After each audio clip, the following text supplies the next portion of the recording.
વડનગરી ન્યૂઝમાં આપનું સ્વાગત છે। સંગીની ફાઉન્ડેશન દ્વારા રોડ સેફટી જાગૃતિ અભિયાન કાર્યક્રમ સંગીની ફાઉન્ડેશન દ્વારા રોડ સેફટી જાગૃતિ અભિયાન કાર્યક્રમ યોજવામાં આવ્યો હતો। સંગીની ફાઉન્ડેશન છેલ્લા 13 વર્ષથી વડોદરા શહેરમાં વિવિધ ક્ષેત્રોમાં સમાજ સેવાનું કાર્ય કરી રહ્યું છે। વડોદરા શહેરમાં દિવસેને દિવસે અકસ્માતના સમાચારો વાંચવા મળી રહ્યા છે, જેમાં અનેક લોકોના મોત નીપજ્યા છે અને આ એક ગંભીર વિષય બની રહ્યો છે।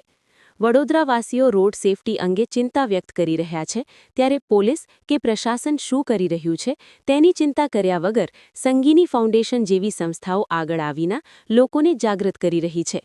આજે સંગીની ફાઉન્ડેશન સંસ્થા અને લતાબેન પી ગંદેવીકર ફાઉન્ડેશનના સહયોગથી રોડ સેફટી અવેરનેસ કાર્યક્રમ શરૂ કરવામાં આવ્યો હતો। આ કાર્યક્રમની શરૂઆત કાલાઘોડા સર્કલથી થઈ હતી। સંસ્થાના તમામ સ્વયંસેવકો દ્વારા પ્લેકાર્ડના માધ્યમથી લોકોને ટ્રાફિક અંગે માહિતી આપવામાં આવી હતી।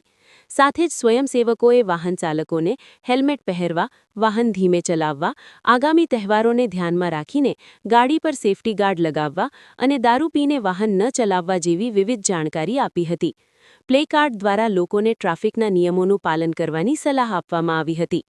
સંગીની ફાઉન્ડેશન દ્વારા કાળાઘોડા સર્કલની સાથે ગેંડા સર્કલ, એલએનટી સર્કલ અને એરપોર્ટ સર્કલ, જ્યાં ટ્રાફિકની મોટી સમસ્યા છે, ત્યાં પણ લોકોને ટ્રાફિકના નિયમો વિશે સમજાવવામાં આવ્યા હતા।